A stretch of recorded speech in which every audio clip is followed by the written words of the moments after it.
Friends, நம்ம இன்னைக்கு பார்க்க போகிற வீடியோ என்னன்னு பார்த்தீங்கன்னா ஆர்டிகல் 370யோட ஹிஸ்ட்ரியை பார்க்க போகிறோம்.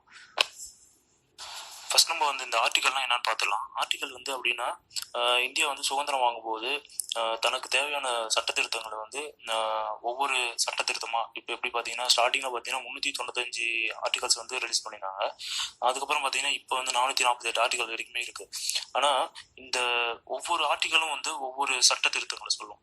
அதே மாதிரி பார்த்தீங்கன்னா இப்போ ஃபர்ஸ்ட் ஆர்டிகல் பார்த்தீங்கன்னா இந்தியன் டெரிட்டரிஸ், யூனியன் டெரிட்டரிஸ், அப்புறம் பார்த்தீங்கன்னா ஸ்டேட்ஸ், அதெல்லாம் பற்றி சொல்லக்கூடியது ஃபர்ஸ்ட் ஆர்டிகல். அதே மாதிரி ஒவ்வொரு ஆர்டிகலும் ஒவ்வொரு சட்ட திருத்தங்களை சொல்லும். இந்த ஆர்டிகல் 370ல என்னென்ன சட்ட திருத்தங்கள் சொல்லியிருக்காங்க சொல்லி நம்ம பார்க்கலாம். ஃபர்ஸ்ட் பார்த்தீங்கன்னா ஆர்டிகல் 370ல காஷ்மீர்ல இருக்க நிலத்தை இந்தியாவில் இருக்க வேற மாநிலத்திலிருந்து வந்தவங்க காஷ்மீர்ல ஒரு பிஸ்னஸ் பண்ண முடியாது, ஒரு நிலத்தை வாங்க முடியாது, அந்த மாதிரி ஒரு சட்டம் இருந்தது. அதே மாதிரி பார்த்தீங்கன்னா அங்க இருக்க பெண்களை திருமணம் பண்ணிக்கிட்டா கூட அந்த மாப்பிள்ளைக்கு அந்த நிலம் சொந்தமாகாது, அப்படின்ற மாதிரி சட்டங்களாக இருந்தது. இப்போ பார்த்தீங்கன்னா இந்த ஆர்டிகல் 370 ஏன் போட்டாங்க, எதுக்காக இதை கொண்டு வந்தாங்க அப்படின்றது ஒரு பிரீஃபாக பார்த்துலாம். இந்த ஆர்டிகல் 370 ஏன் கொண்டு வந்தாங்கன்றத பார்க்கறதுக்கு முன்னாடி இந்தியாவில் தனியாக பிரிஞ்சு போகணும் அப்படின்ற ஒரு மனநிலை எப்போ வர ஆரம்பிச்சது பார்த்தீங்கன்னா 1940. 1940 என்ன நடந்துச்சுன்னு பார்த்தீங்கன்னா முஸ்லீம்களுக்கு தனி நாடு வேணும் அப்படின்ற கோரிக்கையை முஸ்லீம் லீக் கட்சி வைக்கிறாங்க. ஆனால் அது காந்தி அந்த ஸ்டேஜில் மறுத்துறாரு. அப்போதான் ஒவ்வொரு ஸ்டேட்டுக்கும் இந்த மாதிரி தனி நாடு வேணுன்ற கோரிக்கை வர ஆரம்பிக்குது. சுதந்திரத்துக்கு முன்னாடி பார்த்தீங்கன்னா இந்தியா ஒரு தனி நாடு கிடையாது. 562 ஸ்டேட்ஸ் யூனியன் டெரிட்டரிஸோட ஒரு ஒன்றியம் தான் பார்த்தீங்கன்னா இந்தியா. இதுக்கு காரணம் யாருன்னு பார்த்தீங்கன்னா நேரு, சர்தார் வல்லபாய் பட்டேல் போன்ற முக்கியமான தலைவர்லாம் கஷ்டப்பட்டு இந்தியா ஒன்றா இணைச்சாங்க. இந்தியா சுதந்திரம் வாங்கும்போது பார்த்தீங்கன்னா ஒரு குறிப்பிட்ட சில மாநிலங்கள் மட்டும் இந்தியா கூட இணையத்தை விரும்பல.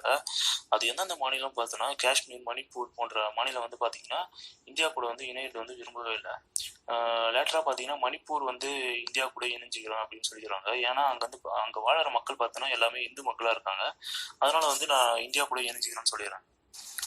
இங்கே பார்த்தீங்கன்னா தனித்தனியாக அந்த எல்லா மாநிலமும் ஒன்றா ஆகிறதுக்கு முக்கிய காரணமாக பார்த்தீங்கன்னா சர்தார் வல்லபாய் பட்டேலும் நேருவும் சொல்லலாம். அதே மாதிரி பார்த்தீங்கன்னா இந்த காஷ்மீர் பார்த்தீங்கன்னா இன்னமும் தனிநாடு கோரிக்கை தான் வச்சுட்டு இருக்காங்க. எங்களுக்கும் பாகிஸ்தான் மாதிரியே தனிநாடு கொடுத்துருங்க அப்படின்ற மாதிரி கேட்குறாங்க. ஒன்ஸ் பாகிஸ்தான் சுதந்திரம் ஆனதுக்கு அப்புறம் என்ன பண்ணுறாங்கன்னா பாகிஸ்தானோட இராணுவ வீரர்களை காஷ்மீருக்குள்ள இறக்கி விடுறாங்க. இந்த மாதிரி இந்த இடத்த ஆக்கிரமிப்பு பண்றதுக்காக இறக்கி விடுறாங்க. அவங்களும் என்ன பண்றாங்க, கொஞ்சம் கொஞ்சமா அந்த பகுதியை பிடிச்சிட்டே வராங்க. அப்ப நம்ம ஹரிசிங் மன்னர் என்ன பண்றாருன்னு பாத்தீங்கன்னா நேருக்கிட்ட உதவி கேட்கிறாரு. இந்த மாதிரி காஷ்மீரோட பகுதியில பாகிஸ்தான் வீரர்கள் ஆக்கிரமிப்பு பண்றாங்க, எங்களுக்கு உதவி பண்ணுங்க அப்படின்னு சொல்றாரு. அப்ப நம்ம நேரு என்ன பண்றாருன்னா ஒரு குறிப்பிட்ட சில சிறப்பு அந்தஸ்துகள்லாம் கொடுத்து நீங்க இந்தியாவோட ஒரு மாநிலமா ஆயிடுங்க, நாங்க உங்களுக்கு உதவி பண்றோம் அப்படின்ற மாதிரி சொல்றாரு.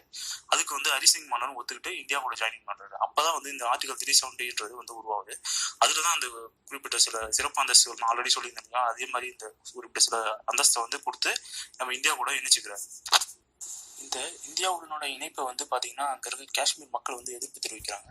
அதுக்கு நேரு ஒரு வாக்குறுதியும் கொடுக்குறாரு. இந்த மாதிரி இந்த பிரச்சனைகள்லாம் முடிஞ்சதுக்கப்புறம் நாங்கள் ஒரு வாக்களிப்பு மாதிரி நடத்தி அதில் மக்கள் யாருக்கு அதிகமாக வாக்கு செலுத்துகிறாங்களோ, அதாவது பாகிஸ்தானுக்கோ இல்லை இந்தியாவுக்கோ மக்கள் யாருக்கு அதிகமாக வாக்கு செலுத்துகிறாங்களோ அந்த நாடு கூட போய் நீங்கள் இணைஞ்சிக்கலாம் அப்படின்ற ஒரு ஆப்ஷனையும் கொடுக்குறாரு.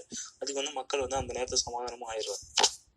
மக்களை சமாதானப்படுத்திட்டு நம்ம நேரு என்ன பண்ணுறாரு பார்த்தீங்கன்னா உள்ள ஆக்கிரமிப்பு பண்ணாங்க இல்லையா அந்த காஷ்மீர் ராணுவ வீரர்கள், அவங்கள வெளியே அடிச்சு தேர்த்துக்காக முயற்சிகளை எடுக்க ஆரம்பிக்கிறாரு.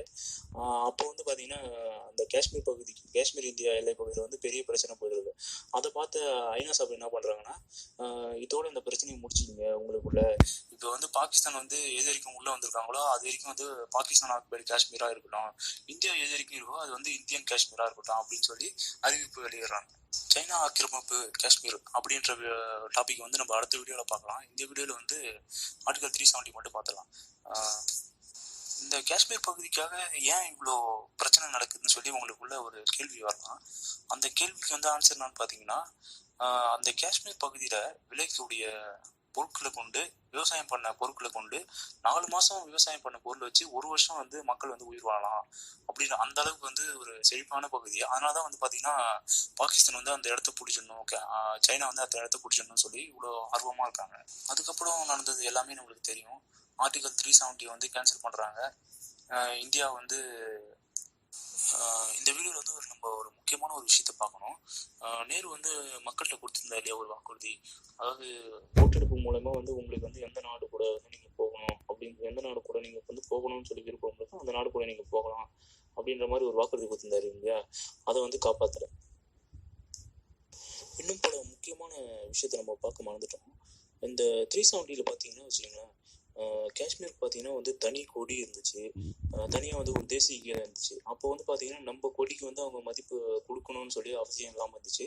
ஆனால் இப்போ இதை கேன்சல் பண்ணதுக்கப்புறம் பார்த்தீங்கன்னா அவங்க வந்து நம்ம தேசிய கீதம் நம்ம கொடினா அவங்களுக்கும் வந்து தேசிய கீதமும் கொடியாகவும் மாறி வந்து இந்த 370 ஆர்டிக்கல் வந்து ரிமூவ் பண்ணும்போது இன்னொரு விஷயமும் பண்ணுறாங்க.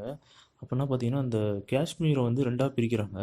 காஷ்மீர் அண்டு லடாக்னு சொல்லி 2 யூனியன் பிரதேசமாக வந்து பிரித்து அது வந்து நார்மல் யூனியன் பிரதேசம் மாதிரி, இந்தியாவோட ஒரு யூனியன் பிரதேசம் மாதிரி மாற்றிடுறாங்க. இன்னுமுமே இப்போ பார்த்தீங்கன்னு வச்சுங்களேன், அந்த லைன் ஆஃப் கண்ட்ரோல் இருக்குல்ல, இந்தியாவும் பாகிஸ்தானுக்கான இடையில் இருக்க எல்லை வந்து பார்த்திங்கன்னா ஒரு அடிக்கடி சண்டை வரக்கூடிய வந்து ஒரு பகுதியாக தான் இருக்குது. இதுக்கு வந்து பார்த்திங்கன்னா அமெரிக்கா வந்து என்ன சொல்லுவோம் அப்பப்போ, இதுக்கு வந்து நாங்கள் பஞ்சாயத்து பண்ணுறோமா அப்படின்ற மாதிரி வந்து கேட்பாங்க. அதுக்கு வந்து இந்தியா வந்து வேணான்ற மாதிரியே ஒரு பதிலை சொல்லிட்டு இருக்கோம். ஆர்டிகல் 370 வந்து ரிமூவ் பண்ணதுக்கு வந்து பாகிஸ்தான் என்ன பண்ணாங்கன்னா, இங்கே இருக்க மக்கள்லாம் வந்து கஷ்டப்படுறாங்க அப்படின்னு சொல்லி ஐநா சபையில் போய் முறையிடுறாங்க. அப்போ வந்து ஐநா சபை என்ன சொல்லியிருக்குன்னா, அது வந்து உள்நாட்டு பிரச்சனை வந்து நாங்கள் வந்து தலையிட முடியாது அப்படின்னு சொல்லி பாகிஸ்தான் வந்து அந்த கோரிக்கையை வந்து நிராகரிச்சுறாங்க.